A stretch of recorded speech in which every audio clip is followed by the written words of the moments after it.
ఈ పునరుత్థానపు వేళలో ఈ మొదటి సర్వీసులోని బిడ్డలకు ఏ వర్తమానాన్ని అందించాలని నేను ప్రభుని అడిగినప్పుడు పరిశుద్ధాత్మ దేవుడు నాకు ఇచ్చిన వాక్య ధ్యానం కీర్తన 106వ కీర్తన 21 నుంచి 23 వరకు. 106వ కీర్తన 21 నుంచి 23 వరకు.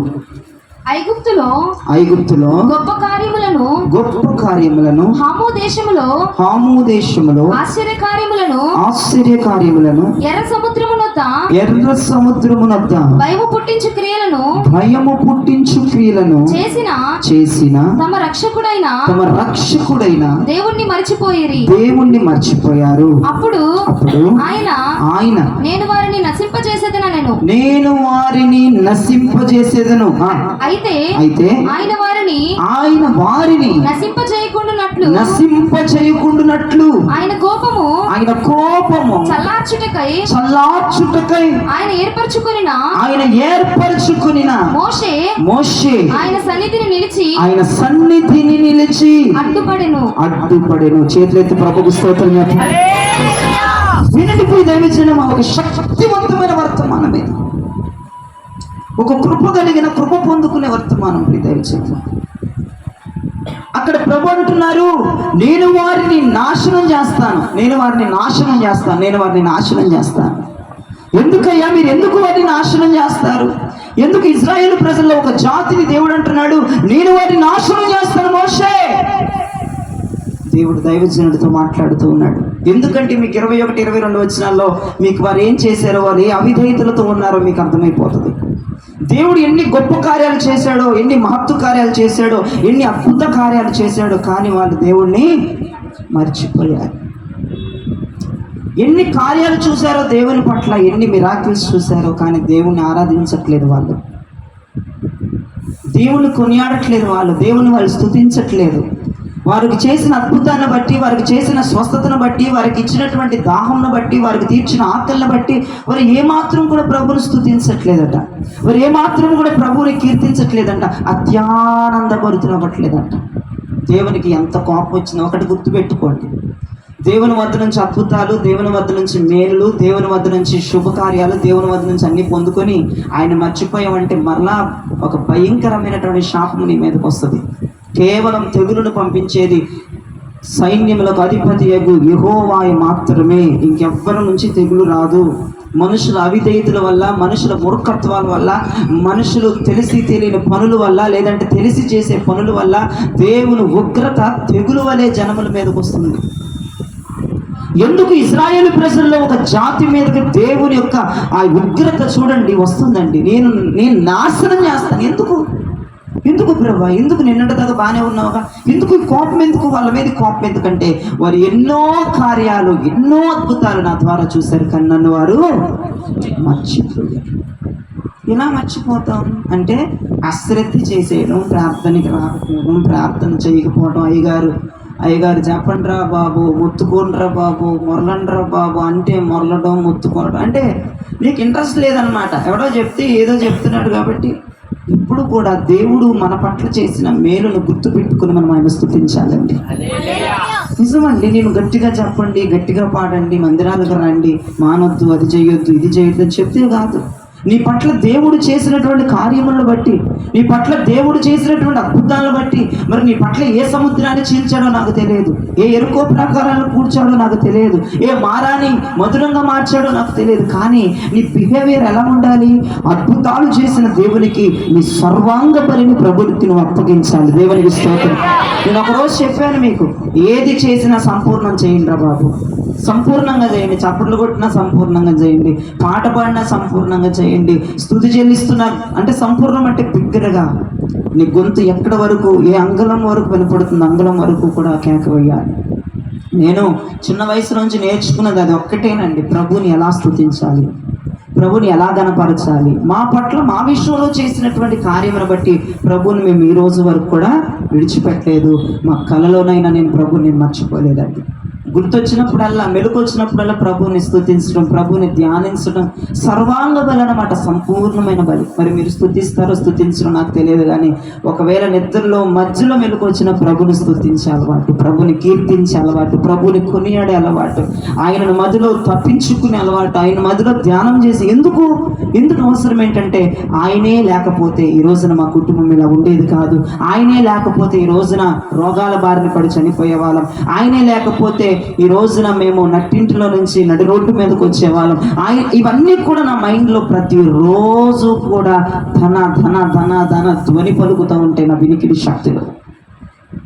అందుకే దావీదు మహారాజు అంటాడు, నా ప్రాణమా ఆయన చేసిన ఉపకారముల దేనిని నీవు మరవద్దు. జనాలు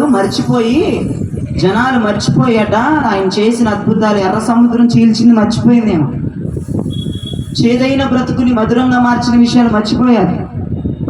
అడ్డుగా ప్రాకారాలు ఉంటే ప్రాకారాలు కూల్చిన రోజులు కూడా వీళ్ళు మర్చిపోయి విర్రవీగిపోయి మాట్లాడుతున్నారు. దేవుడి మీద ఇంట్రెస్ట్ తగ్గిపోయింది, ప్రార్థన అంటే ఇంట్రెస్ట్ తగ్గిపోయింది. ఎందుకు? ఏం చేశాడు ఆయన నీకు? ఆయన చేసిన మేలును బట్టి ఆయనను స్తుతించాలి. దావీదు మహారాజులో ఉన్న మంచి లక్షణం ఏంటో తెలుసా? దావీదు మహారాజు రోజు తన ప్రాణానికి చెప్తాడంట, నా ప్రాణమా మర్చిపోవద్దు, దేవుడు చేసిన ఉపకారాలు మర్చిపోవద్దు. చర్చికి వెళ్ళి ఇప్పుడు ఆరాధన చేయి, గట్టిగా కేకవే, గట్టిగా చప్పట్లు కొట్టు, దేవుడు పలానా రోజు పలానా అద్భుతం చేశాడు. ఏంటి నిర్లక్ష్యం ఏంటి? చెయ్యి, కనపరచు, స్తుతించని తన ప్రాణానికి తను చెప్పుకుంటాడంట. ఎప్పుడైనా మీరు చెప్పుకున్నారు అట్లాగా? ఏంటి నిర్లక్ష్యం ఏంటి? నిర్లక్ష్యం ఏంటి? గట్టిగా చప్పట్లు కొట్టు, నా ప్రాణమా గట్టిగా చప్పట్లు కొట్టు, గట్టిగా స్తుతించు, గట్టిగా మహిమపరచు, మందిరానికి వెళ్ళాలి. ఎందుకంటే దేవుడు చేసిన ఉపకారాలు, దేవుడు చేసిన మేళ్ళు, దేవుడు చేసిన అద్భుతాలు. ఎప్పుడైనా మీ జీవితంలో అలాగే ఇంట్రెస్ట్గా నీ ప్రాణానికి చెప్పుకుంటే, నీ ప్రాణాన్ని పురుకొల్పుకుంటే, నీ ప్రాణంలో ఒక మంటను కసి నువ్వు రేపుకున్నావు ఎప్పుడైనా? ఏంటి నిర్లక్ష్యమైన చప్పట్లు ఏంటి? గట్టిగా కొట్టు. దేవుడు చేసిన అద్భుతాలకి నిర్లక్ష్యమైన చప్పట్లు కొట్టకూడదు. దేవుడు చేసిన కార్యాలకి నిర్లక్ష్యంగా పాడకూడదు. దేవుడు చేసిన కార్యాలకి నిర్లక్ష్యంగా మాట్లాడకూడదు. ఇందాక స్తోత్రాలు చెప్పమంటే స్తోత్రం అంటున్నారు, ఏం అర్థం అవ్వట్లేదు. ఇంతమంది గుంపు ఉంటే స్తోత్రం అనే ముందు గుంపు వినపడుతుంది. అది ఎంత ఒక నిర్లక్ష్యమైన ఒక భయంకరమైన దెయ్యం అండి. అది మీకు చెప్తే అర్థమవుతుంది. ఆ దురాత్మ బట్టి ఇక రానున్న దినాల్లో దేవుడు నాశనం చేయడానికి రాకుండా చూసుకోండి.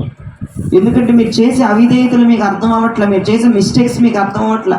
మీరు ఏం చేస్తున్నారు, మీరు ఎలా ఆరాధన చేస్తున్నారు, మీరు ఎలా స్తుతిస్తున్నారు. దేవుడేమో నీ దగ్గర నుంచి ఓవర్ ఎక్స్పెక్టేషన్స్ చేస్తున్నాడు.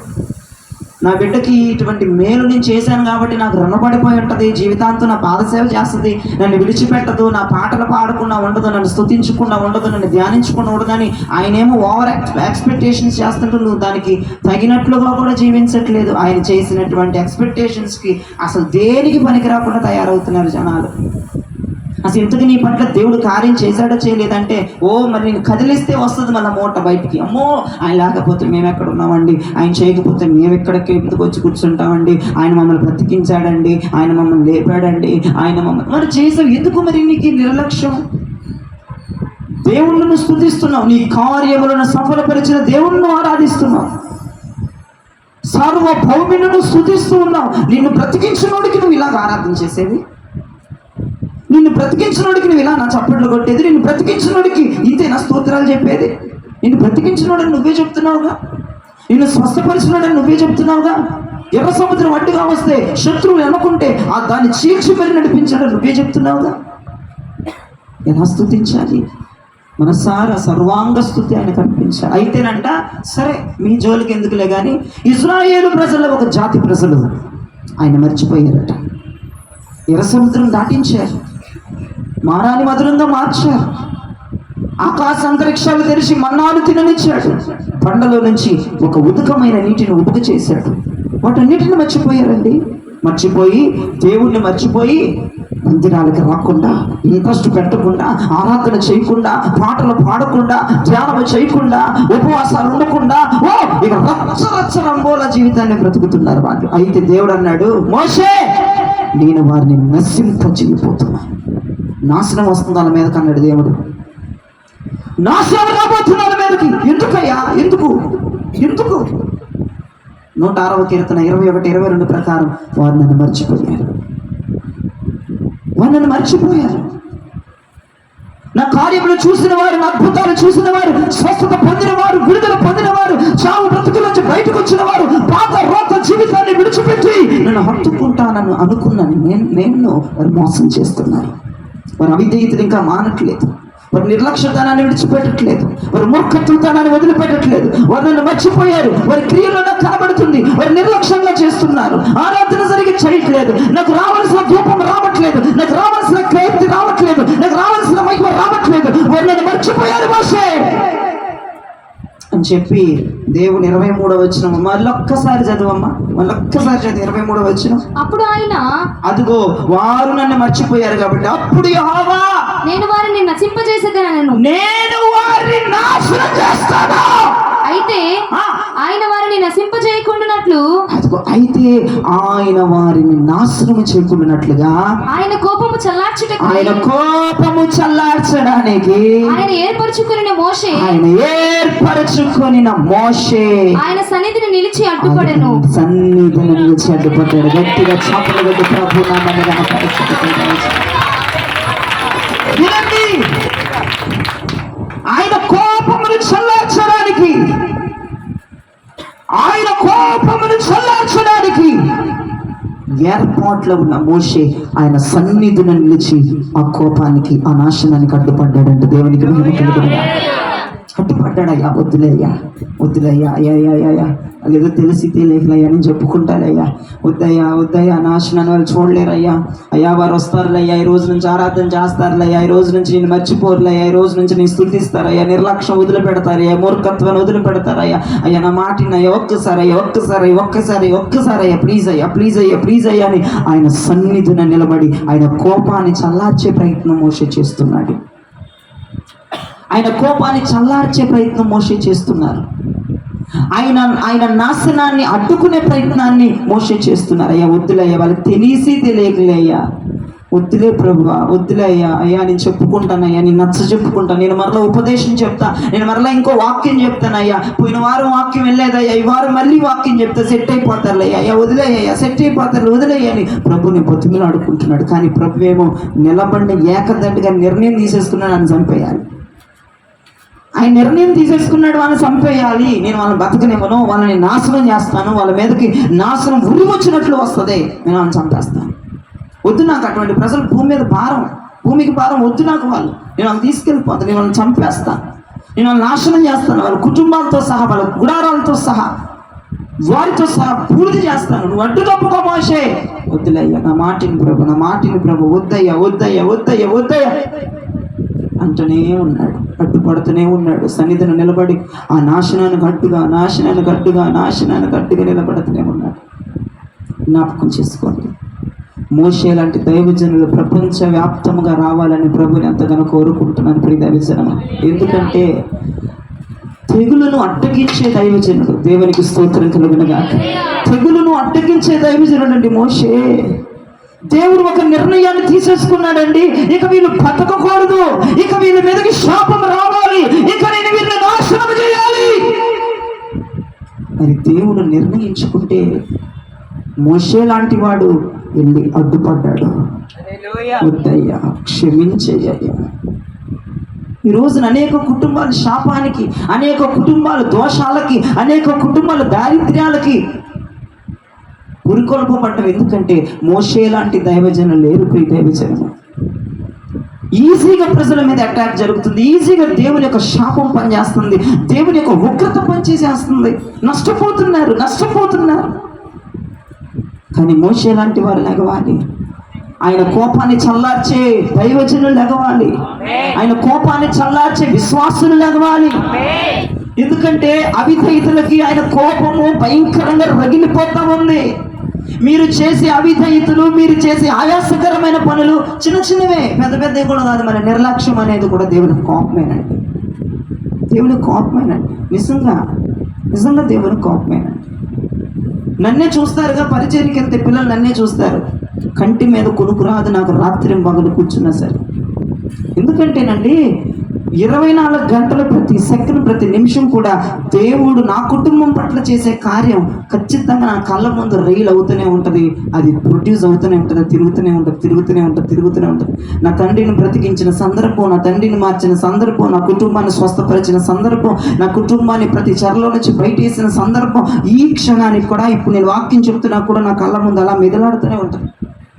అందుకే నా కంటి మీద నిజంగా అర్ధరాత్రులు కూర్చొని తెల్లవారుజాముకు నా కంటి మీద కొనుక్కురాదు. ఎందుకంటే నేను ఆరాధించేవాడు నన్ను సకలమైనటువంటి శాపముల నుంచి విడిపించిన దేవుడు నేను ఆరాధించాను. మామూలుగా కాదండి, ఆయన నిద్రపోతానండి. ఆరాధించకుండా ప్రార్థించకుండా ఎలా నిద్రపోతాను? ఆయన చేసిన కార్యములు భయంకరమైన కార్యాలు అంటాడు దావీదు మహారాజు అంటాడు కీర్తనలు రాస్తూ, ఆయన కార్యములు భయంకరమైనవి అంటాడు. అబ్బా, అటువంటి భయంకరమైన కార్యాలు మా పట్ల చేశాడండి దేవుడు. చేయకపోతే మేము ఏమైపోదుము? ఈ భూమి మీద మా నౌకలు కూడా ఉండేవి కాదేమో. ఆయన బట్టి అని చెప్పి ప్రతిసారి నా ప్రాణానికి నేను చెప్పుకుంటా, శరీరానికి చెప్పుకుంటా, అలసిపోవద్దు. నువ్వు ఎందుకు అలసిపోతున్నావు? ఇంకో 2 ప్రాంతాలు ఉన్నాయి, అలసిపోవద్దు. ఇంకో 2 ప్రార్థనలు ఉన్నాయి, అలసిపోవద్దు. ఇంకో చోట ప్రేయర్ ఉంది, అలసిపోవద్దు. ఇంకో చోటకి వెళ్ళాలి, నువ్వు అలసిపోవద్దు.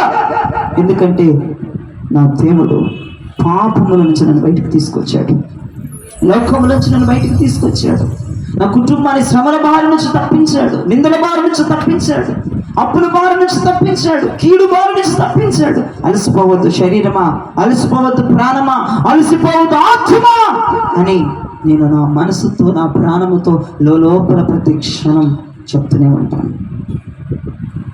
కొంతమంది విశ్వాసాలతో మాట్లాడితే 2-3 గంటల వరకు తెమలదు, వదలరు. నా శరీరంతో నా మనసుతో నేను చెప్పుకుంటాను, అలసిపోవద్దు, వాళ్ళతో మాట్లాడాలి, వాళ్ళని సాటిస్ఫై చేయాలి, వాళ్ళని సంతోష పెట్టాలి. నేను మాట్లాడకపోతే వాళ్ళు ఉసురుమంటారు, నాతో ఎందుకు మాట్లాడట్లేదు, నాతో ఎందుకు మనసు గారు మాట్లాడట్లేదు, మా ఇంట్లో ఎందుకు ఉండలేదు అంటారు. మనసా ప్రాణమా, విశ్వాసాలను బాధ పెట్టొద్దు, విశ్వాసాలని కంగారు పెట్టొద్దు, విశ్వాసాలని ఒక పశ్చాత్తంలోకి నడిపించొద్దు. నువ్వు ధైర్యంగా ఉండు, నువ్వు ఆరోగ్యంగా ఉండు, నువ్వు కృంగిపోవద్దని దినము క్షణము నాతో నేను, నా ప్రాణముతో నేను, నా ఆత్మతో నేను ఎప్పుడు నా లోపల మీరు అడగొచ్చు, అయ్యా నువ్వు బయటికి అనవు కానీ లోపల నా అంతరంగంలో నా మనస్సాక్షి ఘోషిస్తా ఉంటా. ఎందుకంటే ఆయన ఉపకారములలో దేనిని నేను మరువను కాబట్టి.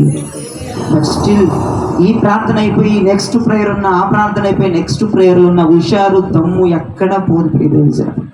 అస్సలు కొంచెం రవ్వంత కూడా నీరసాన్ని నేను ప్రార్థనలో కొనుపరచడం. ఎందుకో తెలుసా? నా ప్రాణమును తిట్టిపరుచుకొని వచ్చి ఇక్కడ నిలబడతాను. నేను మాట్లాడుతుంది జీవాధిపతి గురించి, ప్రకటించుచున్నది జీవాధిపతి గురించి. ఆయన ఏ కార్యములు చేశాడో తెలుసుగా? గుర్తుపెట్టుకో. దావీదు మహారాజు ఎప్పటికప్పుడు ఎలక్ట్ చేసుకుంటా ఉంటాడు. దినానికి 7 మార్లు ప్రార్థన చేసేవాడు దావీదు మహారాజు. 7 మార్లు చూసుకో. మరి ఒకసారి కాదు, 2 సార్లు కాదు. ఒక చక్రవర్తి, 40 దేశాలకు 40 రాజ్యాలకు చక్రవర్తిగా ఉన్న దావీదు మహారాజు 7 సార్లు ప్రార్థన చేసేవాడు అంట. నువ్వు ఎన్నిసార్లు చేస్తున్నా? మనకి ఏ చక్రవర్తి, ఏ రాణి కాదు, నువ్వు ఏ రాజు కాదు, ఏ పనులు ఉండవు. ఇంట్లో బాసనలో దేశాలు దోపుకోవడానికి పెద్ద ఇష్టమే చెప్పుకోతావు, కుదరట్లేదని.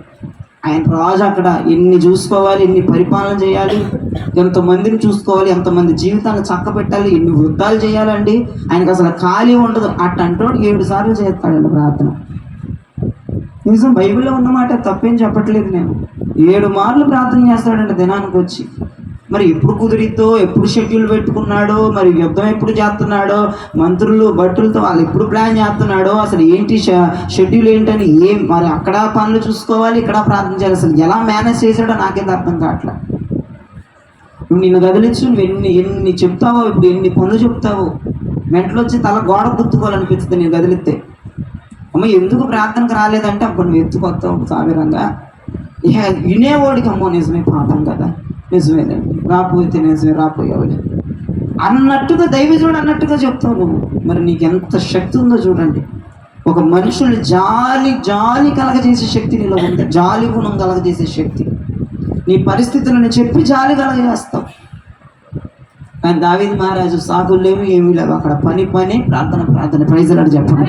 ఎందుకంటే దావీదు గారి జీవితం అంతా కూడా తన ప్రాణమునకు ఎప్పుడూ చెప్తాడు. నేను మళ్ళీ చెప్తున్నాను, 24 గంటలు ప్రతి క్షణం చెప్తాడు, నా ప్రాణమా యెహోవా చేయు ఉపకారములు దేనిని నీవు మరువకుము. ఈ సింహాసనాన్ని ఇచ్చినాడు ఎవడు? యెహోవా. మరవద్దు. ఈ జీవితాన్ని గొర్రెలు కాసుకునేవాడిని తీసుకొచ్చాడు, కూర్చోపెట్టింది ఎవరు? యెహోవా. మర్చిపోవద్దు నా ప్రాణమా, నువ్వు మర్చిపోవద్దు. బొమ్మ రోజుకి 7 సార్లు ప్రార్థన చేయాల్సిందే. నువ్వు మర్చిపోవద్దు అని చెప్పుకుంటూనే ఉంటాడంట ఆయన మదిలో. అందుకే దావీదు సింహాసనం స్థిరపరచబడింది. Praise the lord. మరి ఇశ్రాయేలు ప్రజలలో ఒక జాతి ఏమైపోతుందట? నశించిపోతుందట. ఎందుకంటే మర్చిపోయారు. వాళ్ళకి ప్రభు దగ్గరకు వస్తారు, మేలు పొందుతారు, నెక్స్ట్ డేనో వారానికో నెలకో మర్చిపోయావు కాబట్టి ఇంకొక రోగం వచ్చి పడింది నీ మీద, మర్చిపోయావు కాబట్టి ఇంకొక షాక్ వచ్చి పడింది నీ మీద. అదేంటి? కోలుకున్నామనేసరికి ఇలా వచ్చిందంటే, కోలుకున్నాక నీ వ్యవహారం నువ్వు చేసావుగా దేవుని మర్చిపోయావు, అందుకే మళ్ళీ వచ్చి పడింది. కోలుకున్న తర్వాత ఎంత స్తుతించాలి ప్రభుని. అసలు నువ్వు నీ లెవెల్ ఎలా మారిపోవాలి, నీ మాట ఎలా మారిపోవాలి, నీ వస్త్రధారణ ఎలా మారిపోవాలి, అసలు నువ్వు దేవుని ఎంత ఉత్సాహంగా గణపరచాలి. అలా గణపరచకపోవడం ద్వారా మరుసటి నెల మళ్ళీ ఇంకోటి వచ్చి పడిపోయింది నీ మీద.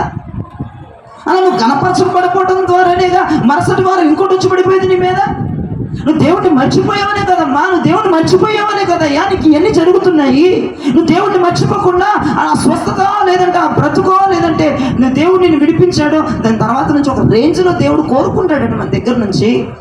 ఈ బిడ్డకి ఈ రోజు నుంచి నిన్ను మహిమపరుస్తుంది, ఘనపరుస్తుంది, స్తుతిస్తుంది. దేవదూతలు దివారాత్రులు ప్రభుని పరిశుద్ధుడు అని ఆయన మహిమపరుస్తుంటే వారి మహిమను కూడా పక్కన పెట్టి నీ మహిమ కొరకు నువ్వేదో దేవుడికి ఉద్ధరిస్తావని నీ కొరకు దేవుడు ఎదురు చూస్తున్నాడు.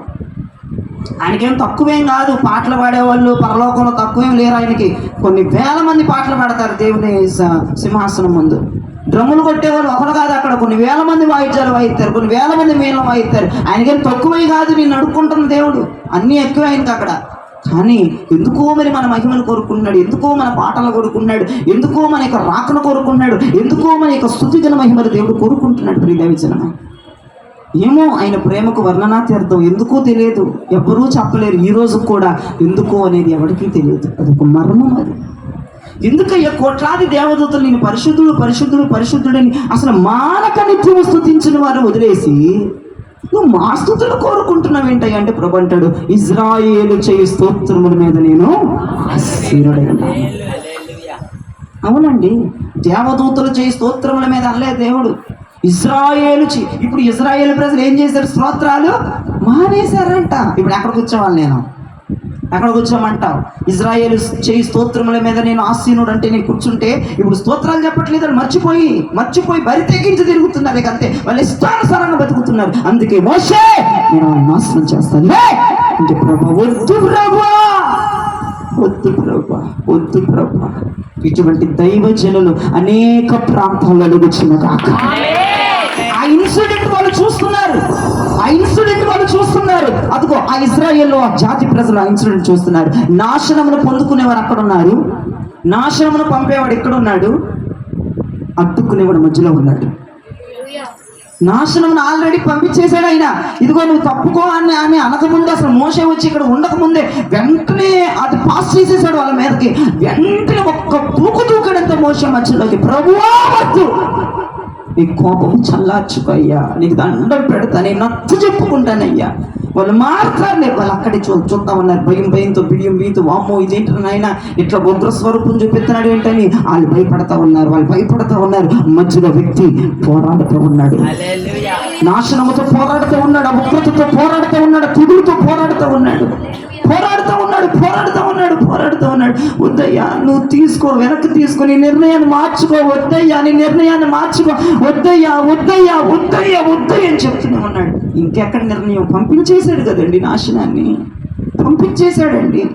వదిలేశాడు నాశనాన్ని.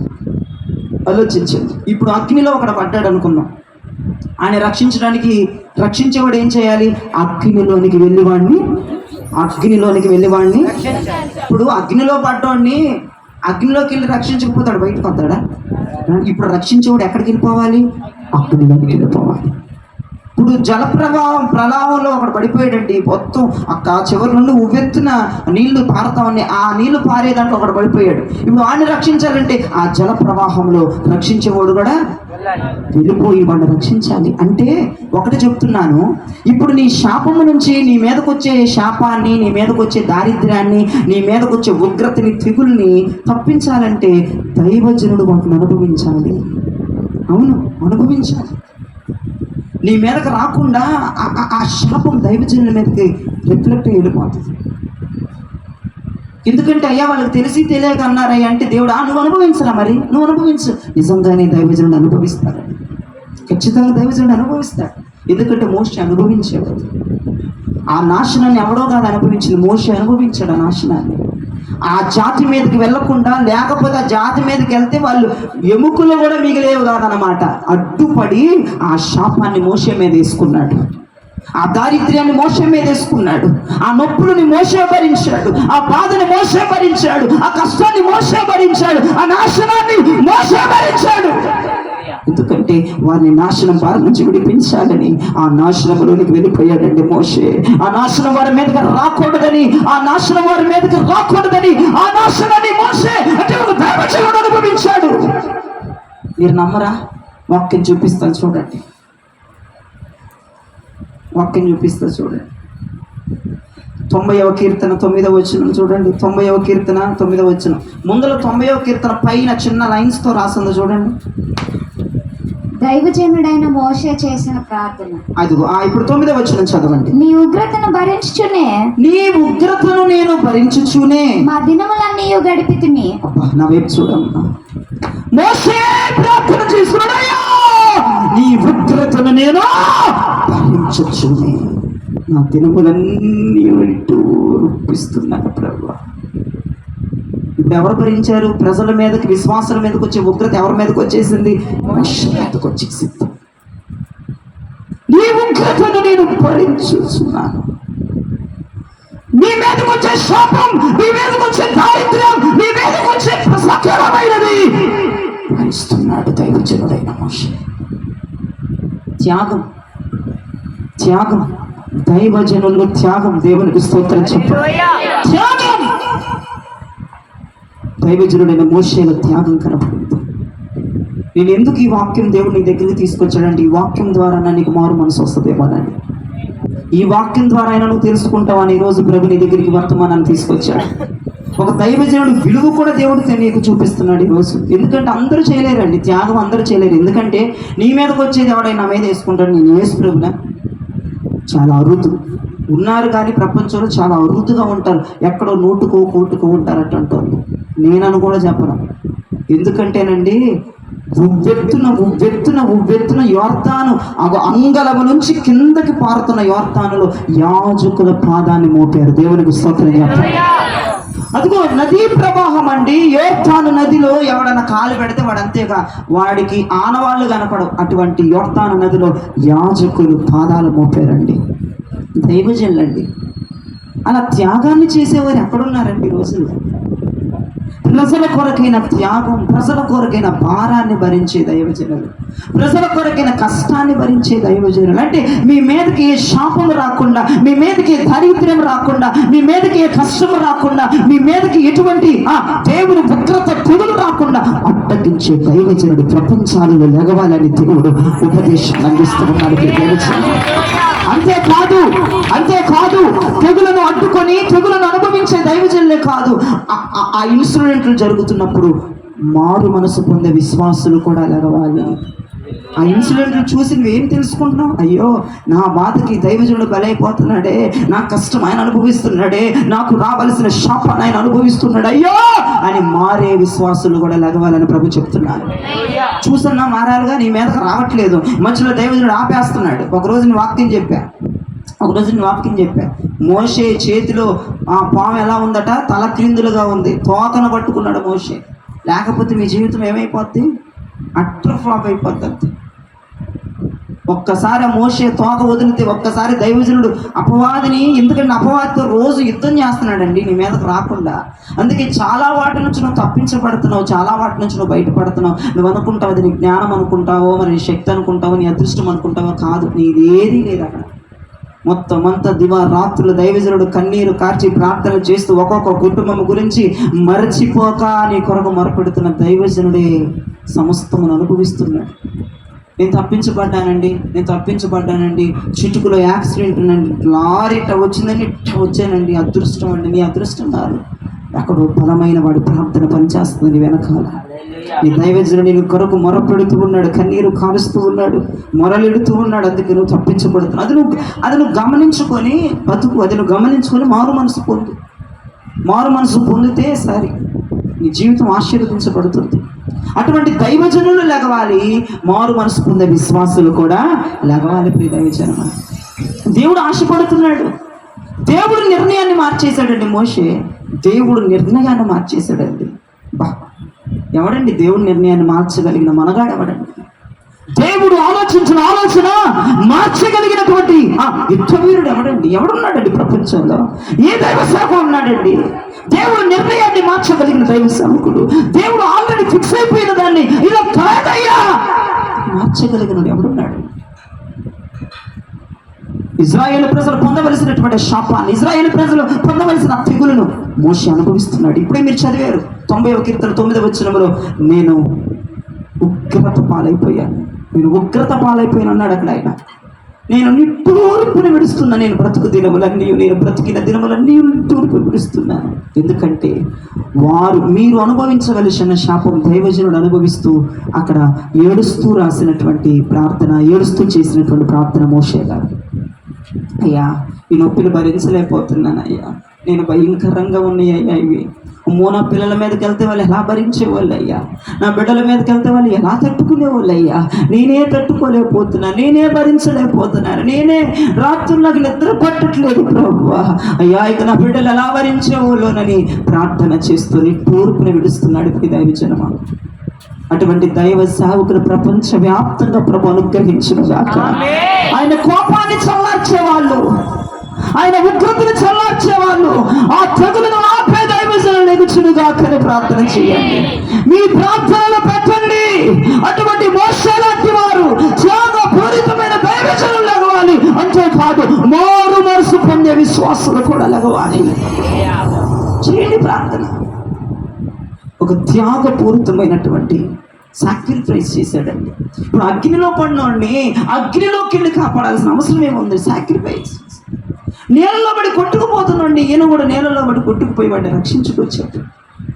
అంటే నీ శాపము నుంచి నేను విడిపించాలంటే నీ శాపంలోనికి నేను ఖచ్చితంగా రావాలి.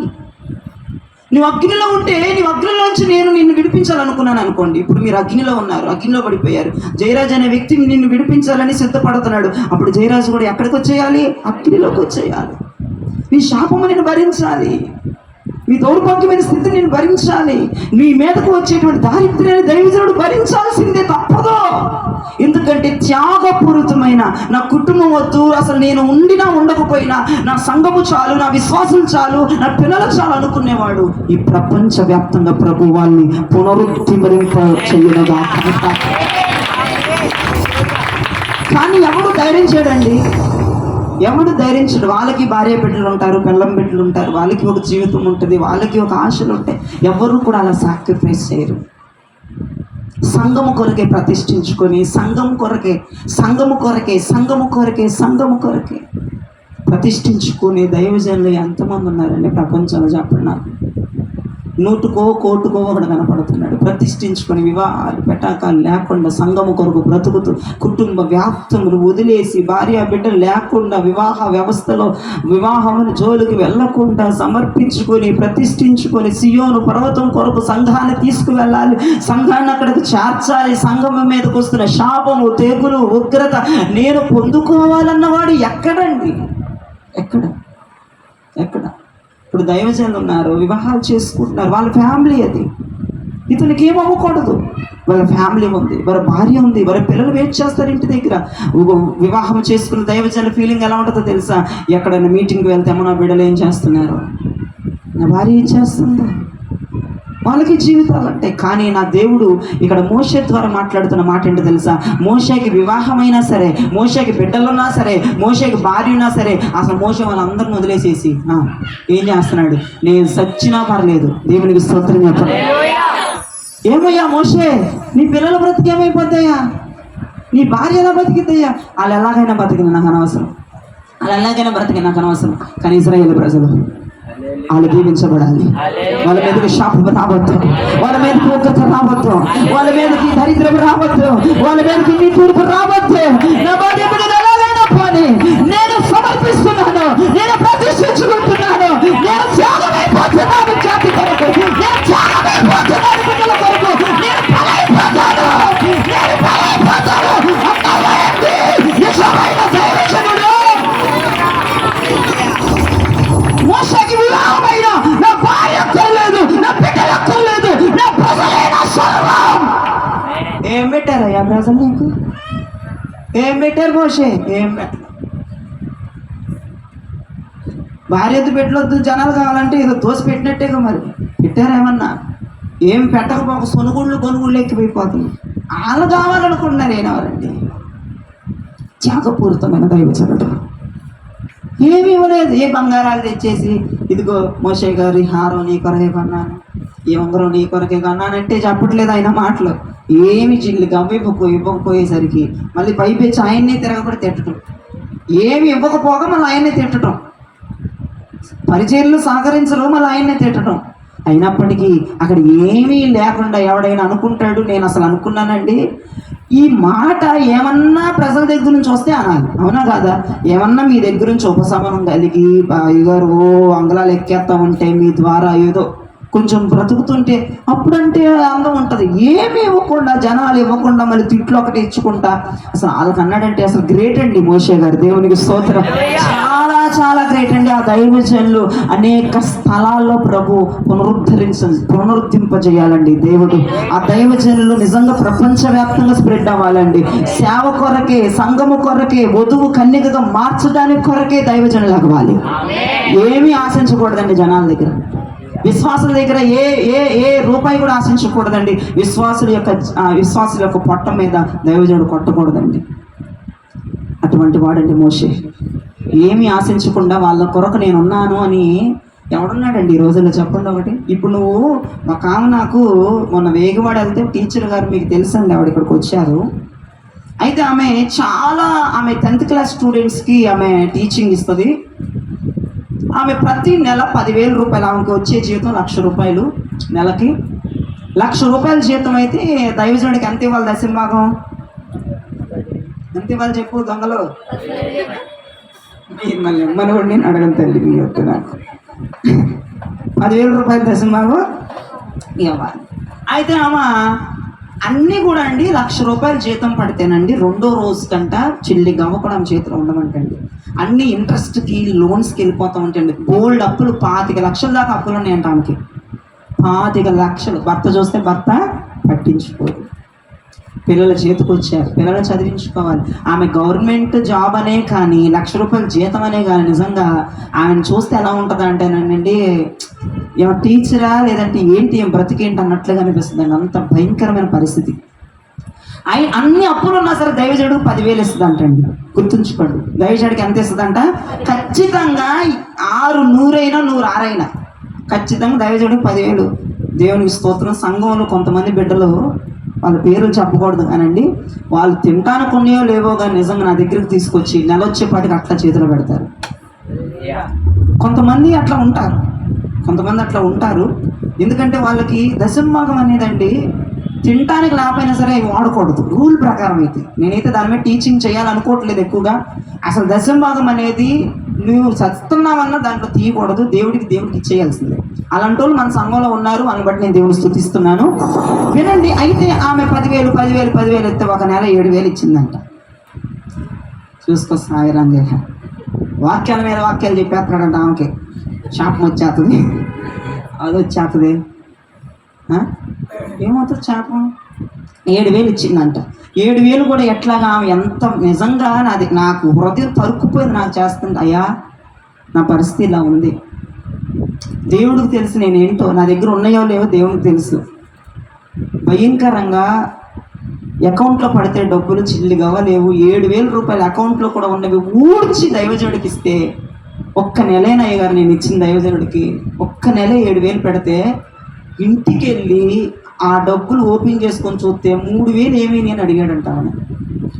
అమ్మ సహోదరి 7,000 ఇచ్చావు ఈ నెల, మిగతా అమౌంట్ ఏది ఏంటి? నీకు నమ్మకంగా ఇచ్చే బిడ్డ ఒక 7,000 ఇచ్చిందంటే ఆమెకి ఏం బాధ వచ్చింది, ఆమె అసలు ఏ పరిస్థితిలో ఉందని తెలుసుకోకుండా తిట్టిన కాడి తిట్టకుండా తిట్టి 7 వారాలు ఆమె ఇంట్లో ప్రార్థన పెట్టించుకుంటే 7 వారాలు షాప్ మొత్తాన్ని చెప్తున్నాడంట వాక్యం. ఆమె అనుకుందంట 3,000 ఎవరినో ఒకరిని అడిగి ఇవ్వాలనిపించిందంట ఆమెకి. ఆ వాక్యాలు పిల్లు జరుగుతున్నాడంట ఆమెకి. కొట్టుడు దేవుని డబ్బులు దొంగతనం చేయకూడదు, దొంగిలించకూడదు, దశంభాగం దేవుని సొమ్ము, ఆయన ఘనాగారాల్లోకి రావాలి. ఇక రకరకాలుగా పేద విధవరాలను తీసుకొచ్చాడంట. జీవనం అంతా ఊడి చేసింది, నువ్వెందుకు ఇవ్వలేకపోతున్నావు అంటాడండి. మళ్ళీ ఆమెకు అర్థమవుదా అండి? చిన్నపిల్లగా అర్థమవుదా? వాక్యాలు ఎవరికి అనుగుణంగా చెప్తారండి దైవజనులు ఈ రోజుల్లో. కానీ నేను ఎందుకు చెప్పానంటే ఆ సందర్భం ఆమె భయంకరంగా, అయ్యా దైవజనుడు ఏదన్నా మాట్లాడితే నాకు బాగా నమ్మకం అది మా మీద పనిచేస్తుంది అని. నిజంగా మరి పిల్లలు ఎవరు విన్నారో నాకు తెలియదు, కానీ ఆమె భయంకరంగా ఏడిచిందండి నా దగ్గర. అననీయా సఫీరా లాగా అయిపోతున్నాడంట జీవితం. ఎవరికి లాగా? అననీయా సఫీరా స్టోరీ తెలుసుగా మీకు. వాళ్ళు అననీయా సఫీరా లైఫ్ ఏంటి, వాళ్ళు ఉంచుకొని లేమన్నారు. మాకు ఎంతే వచ్చిందన్నారు, జీవనం అంతా ఇచ్చింది కదా అయ్యా నీకు. 7,000 ఉన్నాయని చెప్తుందిగా, 7,000 ఉన్నాయి ఊడ్చి నీకు ఇచ్చిందని చెప్తుంది. అననీయా సఫీరాలు ఏంటి, ఇంటి దగ్గర కొంత దాచుకొని మాకు ఇంతే వచ్చిందని అబద్ధం చెప్పారు. ఆ వాక్యాన్ని ఏమకు అనువాదించి అంటే 3,000 ఏమో వాడుకుంది, 3,000 ఏమో దాచుకుంది, 3,000 ఏమో పనులకు దాచుకుంది, ఏమో కొంత దాచుకుని 7,000 ఉన్నాయని చెప్తుందని ఏమో గిరాటా తిప్పి చెప్పాడు ఆ వాక్యం. వాళ్ళు ఎలా సచ్చారో మీరు అలా సత్తారన్నాడంట. ఆ మాట పట్టుకుని నా దగ్గరకు వచ్చి గుండెలు పట్టుకుని ఆ మాట అన్నాడు, ఏమైపోతావు నన్ను అడుగుతుంది. ఏమవదలేమమ్మా అటువంటి ప్రసంగాలు నువ్వు నమ్మమాకని చెప్పాను. దేవుడు తెలుసు. ఎందుకు నేను ఆమెకు ఆ మాట చెప్పానంటే, దేవుడు ఆమె గురించి నాకు రోజు ఒక మాట చెప్పాడు. ఆమె గురించి నేను సాక్ష్యం కూడా చెప్పాను. వేగవాడలోని బత్తివారంలో మీటింగ్ జరిగి మేము కారులో వస్తున్నప్పుడు, ఆమెను ఇంటి దగ్గర డ్రాప్ చేసి వస్తున్నప్పుడు ఆమె చేతిలో నుంచి కొంత ధనం తీసి నా చేతిలో పెట్టింది. అయ్యా నా ఇంట్లో ఉన్నది ఇంతే, రేపటి రోజున ఏం తినాలో ఏం తెచ్చుకోవాలో నాకు తెలియదు, కానీ దేవుడు మీకు ఇమ్మన్నాడు ఇచ్చేసాను అందండి. ఇంటికి వెళ్ళిన తర్వాత నేను ప్రార్థన చేశాను. ఆ 100 ఏమని 200 ఏమని ప్రార్థన చేస్తే ప్రభు అన్నాడు, ఆమె జీవనం అంతా ఇచ్చిందని ప్రభు నాతో చెప్పాడు. ఎందుకంటే ఆమె గురించి నాకు సాక్ష్యం ప్రభు చెప్పాడు. అంటనే ఆమె ఏడుస్తుంటే ఆమె కన్నీరు తోడవటానికి ఒక మాట అన్నానమ్మా, మీ గురించి నా దేవుడు ఇలా చెప్పాడు అనగానేనండి అసలు ఆ దైవజోడు చెప్పినటువంటి శాపం మర్చిపోయి సంతోషించిందండి. నవ్విందంటే ఒక్క నవ్వు నవ్వింది ఆ మాట చెప్తే. దేవుడిని గురించి నాకు సాక్ష్యం ఇచ్చాడమ్మా, నువ్వు జీవనం అంతా ఊడిచిచ్చేదానివి. దేవునికి తెలుసా విషయం. ఆ వాక్యాలు ఏం పనిచేయవు, ఆ శాపాలు ఏం పనిచేయవు, నువ్వు భయపడమాకంటే అప్పుడు ధైర్యంగా ఆమె తిరిగి వెళ్ళింది. దేవునికి స్తోత్రం. ఇక్కడ మోషేని చూస్తే మోషే గారు ఏమీ ఆశించలేదు, కానీ అదిగో ప్రభువా నా మీదకి ఆ శాపాన్ని పంపయ్యా అడ్డుకున్నాడు. మోషే ఆ శాపాన్ని అనుభవించాడు. దేవునికి స్తోత్రం కలిగిన. ఎన్ని సంవత్సరాలు బ్రతికాడు మోషే? చూడండి ఆ విషయం కూడా చూడండి. ఎన్ని సంవత్సరాలు మోషే బ్రతికాడు? ద్వితీయోపదేశకాండం 34వ అధ్యాయం 7వ వచనం. ద్వితీయోపదేశకాండం 34వ అధ్యాయం 7వ వచనం. మోషే చనిపోయినప్పుడు 120 సంవత్సరముల ఈడు గలవాడు. 120 సంవత్సరాలండి. మోషే ఎప్పుడైతే 40 సంవత్సరాల పరిచర్య చేశారు, ఆయన ఎప్పుడైతే దేవుడు పిలుచుకున్నాడో, ఎప్పుడైతే దేవుడు ఎన్నుకున్నాడో, ఎప్పుడైతే దేవుడు ఏర్పరచుకున్నాడో ఆ రోజు నుంచి అంటే ఉగ్రత మోషే అనుభవిస్తూనే ఉన్నాడు. అక్కడ మీరు చూశారు 90వ కీర్తన 9వ వచనంలో, నా దినములన్నీ నేను నిట్టూర్పు విడుచుచున్నాను. దినములన్నీ అంటే మోషే సేవ చేసిన ప్రతి దినం కూడా నిట్టూర్పు విడుస్తూనే ఉన్నాడండి. ప్రజల మీదకి రావాల్సిన దోషాన్ని ఆయన అనుభవిస్తున్నాడు, అడ్డుపడిపోతూ ఉన్నాడు, ప్రజల్ని రక్షిస్తూ ఉన్నాడు. ఆ దైవజనులు లెగుచునుగాక. నిజమండి. జనాలు ఇవ్వకపోతే, దశంభాగాలు ఇవ్వకపోతే తిట్టడం, రూపాయి తగ్గితే తిట్టడం, ఆ దైవజనులు అసలు నశించునుగాక నేనైతే ప్రార్థన చేస్తున్నాను. అసలు ఆ బోధలు వద్దు ప్రభా, దైవజనులు వద్దు ప్రభా, అలాంటి వాళ్ళు కాదయ్యా. ఏమి జనముల వద్ద నుంచి ఆశించిన దైవజనులు లెగుచునుగాక. మోషే వంటి వారి తరములు లెగుచునుగాక. మోషే వంటి వారి ప్రపంచ వ్యాప్తంగా ఆశించకుండా సంఘము వధువుగా మార్చబడాలని ఒక భారీగా ప్రభు ముందు నిలబెట్టాలని మోషేలు అనేక మంది లెగుచుదురుగాక, మారు మనసు పొంది విశ్వాసులు లెగుచుదురుగాక. మోషే దినములన్నీ నీటి రూపముతో నింపబడ్డాడు. అంతెందుకండి, ఎస్తేరు ఎవరండి? ఎస్తేరు ఒక అనాథ. ఆమె రాణి అయిందండి. 127 సంస్థానాలకి ఆమె రాణి అయింది. ఆమె ఏం చేసింది? తన ప్రజలను కాపాడుకోవడానికి, నేను నశించినా పర్లేదు, ఏమంటున్నామా, నేను నశించినా పర్లేదు, నా జాతి బ్రతకాలి, నా జాతి ప్రజలు సంతోషంగా ఉండాలి, నేను సచ్చినా పర్లేదు, నేను ఏదైపోయినా పర్లేదు అని 3 రోజులు ఉపవాస ప్రార్థన పెట్టేసింది.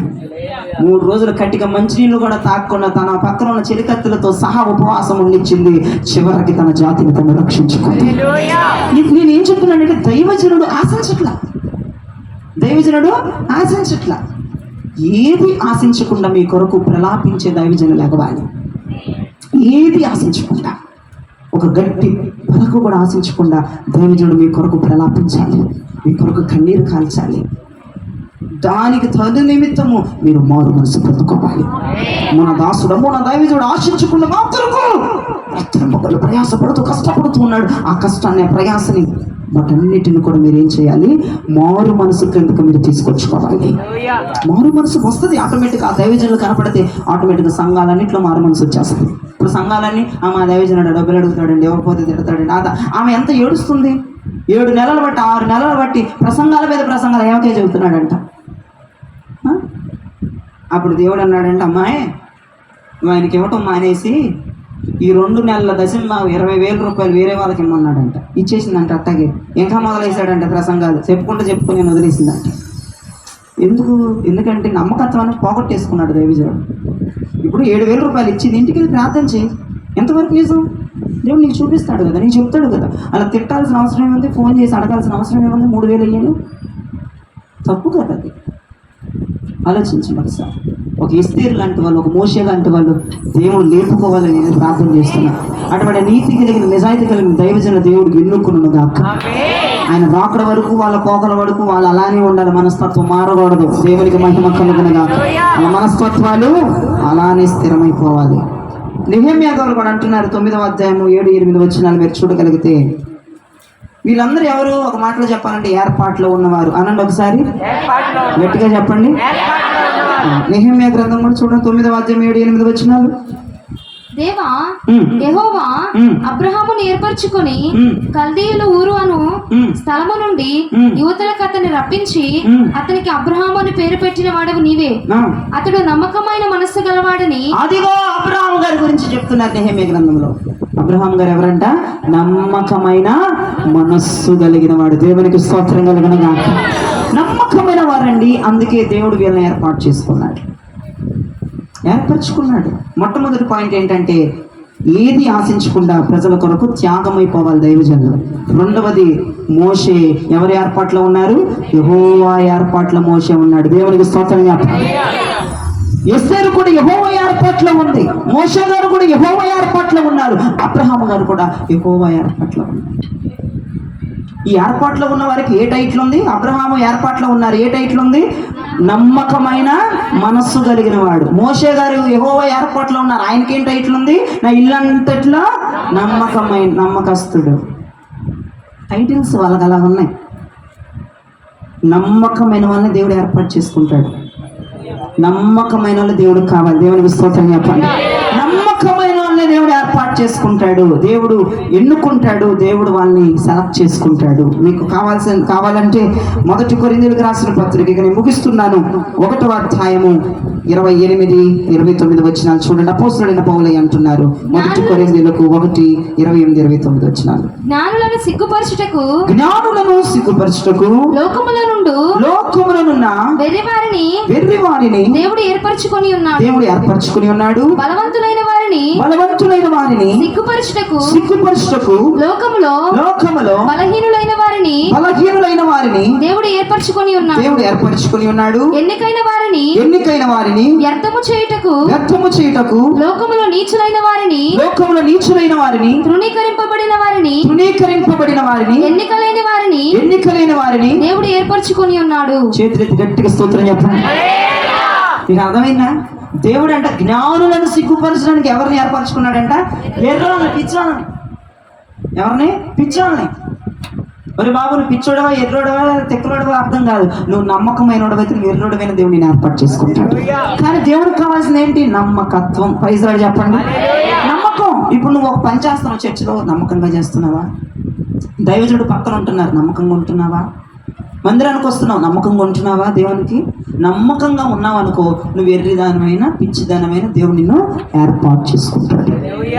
నువ్వు నమ్మకంగా ఉన్నావు అనుకో, నువ్వు బలహీనరాలువా, నువ్వు చేతకందానని చూడడం. బలవంతుల ముందు బలవంతులను సిగ్గుపరచడానికి నిన్ను దేవుడు ఎంచుకుంటాడు. నువ్వు బలహీనతలోనే ఉన్నావు, కానీ నువ్వు నమ్మకమైన దానివే, కానీ దేవుడికి నువ్వే కావాలి. నువ్వు ఎర్రిదానివి, ఎర్రివాడివి, కానీ నువ్వు నమ్మకమైన వాడివి, నమ్మకమైన దానివి. నా దేవుడికి నువ్వే కావాలి. ఎన్నికైన వారి దగ్గర ఎన్నిక లేని వాళ్ళని ఎంచుకుంటాడంట. బలవంతుల దగ్గర దేవుడు బలహీనులను ఎంచుకుంటాడంట. వాళ్ళందరూ ఎవరు? నమ్మకమైన వారు. దేవునికి స్తోత్రం. ఎన్నికైన వారి ముందు దేవుడు నీచులను వాడుకుంటాడంట, నీచులను ఎన్నుకుంటాడంట. వీరు వేస్ట్ రా బాబు అన్న దేవుడు ఎంచుకుంటాడంటే, ఎందుకంటే వాళ్ళు నమ్మకమైన వారు. దేవునికి స్తోత్రం చెప్పు.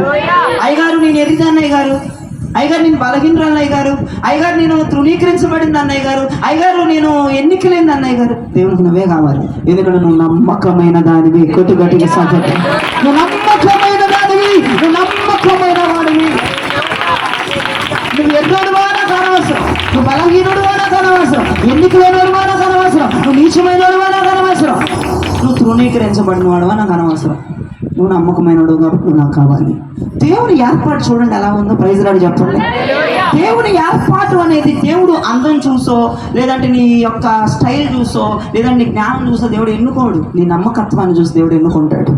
ఈరోజు నీ కుటుంబాన్ని దేవుడు ఏర్పరచుకున్నాడా? నమ్మకత్వం ఉందా నీ కుటుంబంలో? నమ్మకంగా దేవుని స్తుతించగలిగినటువంటి కెపాసిటీ నీకు ఉందా? నువ్వు చేసే ఆరాధన నమ్మకంగా చేసే కృప నీకుందా? నువ్వు వచ్చే మందిరానికి నమ్మకంగా వస్తున్నావా? నువ్వు చేసే పని ఏదైనా నమ్మకంగా చేస్తున్నావా? కుట్ర, మాయ ఏది లేకుండా నమ్మకంగా చేస్తున్నావా? అయితే నా దేవుడు నిన్ను ఏర్పాటు చేసుకుంటాడండి.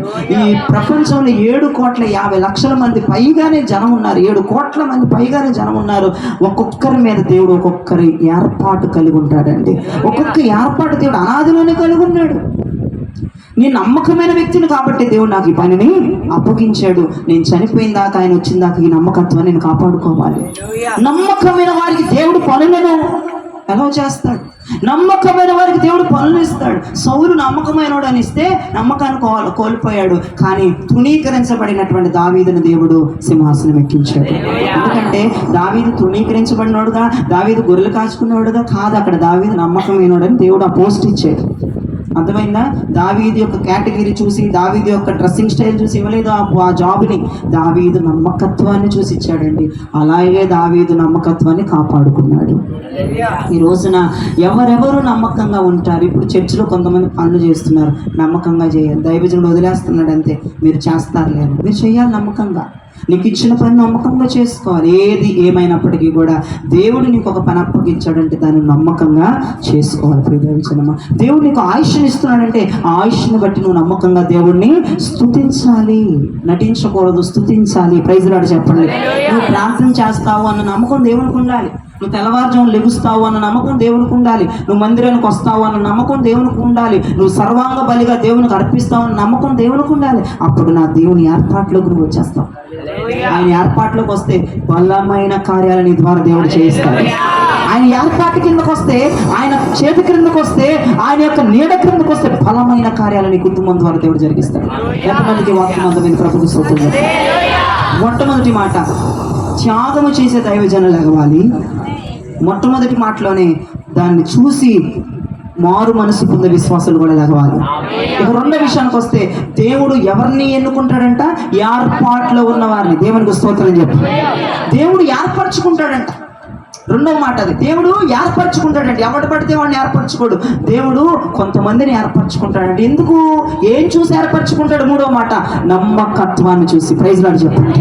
వారిలో నమ్మకత్వాన్ని చూసి. ఇప్పుడు ఒకటి చెప్తాను, దేవుడిని నేను ఏర్పరచుకోలేదు, నువ్వు వెళ్ళి నాశనానికి అడ్డుపడ్డావు అనుకో, ఆగిద్దా? నిన్ను బూడు చేసి ముక్కలు చేసేది ఆగిద్దా?